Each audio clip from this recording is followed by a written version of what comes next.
Meeting नहीं हुई है। पुलिस प्रशासन पूरा सोया हुआ है। बिहार प्रदेश की सरकार सोई हुई है।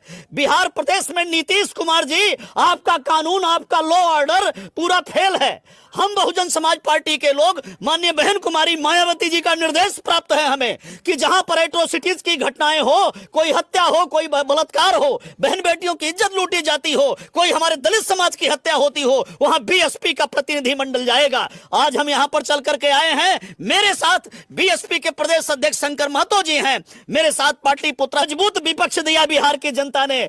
श्री तेजस्वी यादव जी, आपसे भी मेरा कहना है, आप आवाज क्यों नहीं उठाते हो? अभी तक ना तो जेडीयू से कोई यहां आया हुआ है, न आरजेडी से कोई यहां आया हुआ है, और ना ही भारतीय जनता पार्टी से यहां कोई आया हुआ है। कोई नेता झांकने को तैयार नहीं है। एसपी डीएसपी के कानून पे जो नहीं रेंग रही है। दिन दहाड़े सरेआम हत्या कर दिया गया, गोलियों से छलनी कर दिया गया, इनके बच्चों को अनाथ कर दिया गया। और बात यह है कि ये शान से रहते थे, ये टीचर थे, ये समाज को बताने का काम करते थे, ये दलित समाज से है, पासवान समाज से है। ये जुर्म अत्याचार बिहार में फैला हुआ है।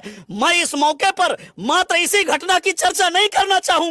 ये तो मैं अपनी आंखों के सामने देख रहा हूं, यहां आया हूं, यहां तमाम हमारे समाज की महिलाएं हैं, यहां पर तमाम हमारे समाज के नौजवान हैं। लेकिन मैं और कहना चाहूंगा कि नालंदा में अरविंद पासवान की ऐसे हत्या कर दी गई थी, वहां पर वीरेंद्र राम की हत्या कर दी गई थी। वैशाली जिले के लालगंज में राकेश पासवान को जब वो 14 अप्रैल को बाबा साहब की जयंती मनानी थी, उनको जुलूस निकालना था, उसकी तैयारी कर रहे थे। 2 मोटरसाइकिल से बदमाश गुंडे आते हैं, आगे खड़े हो जाते हैं, पीछे खड़े हो जाते हैं और उनको गोलियों से छलनी कर देते हैं। चिल्लाने पर, आवाज करने पर जब परिजन दौड़ते हैं तो उनके ऊपर भी गोली बरसाने लगते हैं। राकेश पासवान की हत्या हो जाती है दिन दहाड़े दरभंगा में राम प्रकाश पासवान की हत्या हो जाती है।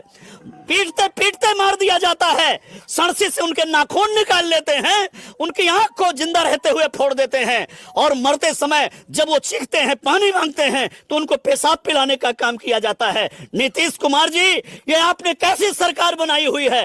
नरेंद्र मोदी जी, आप देश के प्रधानमंत्री हैं, आप कहते हैं कि सबका साथ, सबका विकास, सबका हाथ, क्या क्या बताते रहते हैं आप, लेकिन यही आप लोगों का सबका साथ, सबका विकास है। एनडीए की सरकार चल रही है, बीजेपी की सरकार चल रही है, जेडीयू की सरकार चल रही है, और हमारा दलित समाज सुरक्षित नहीं है, हमारी बहन बेटियां सुरक्षित नहीं है। मुजफ्फरपुर के पारू में हमारी एक बेटी जो 14 साल की थी, उसका सामूहिक बलात्कार किया गया, उसकी हत्या कर दिया गया, पूरी तबाही मचा दी गई उस गांव में। आज हम लोग शेरपुर गांव में आए हुए हैं और यहां पर जो तबाही देख रहे हैं, परिजन डरे हैं, सहमे हैं।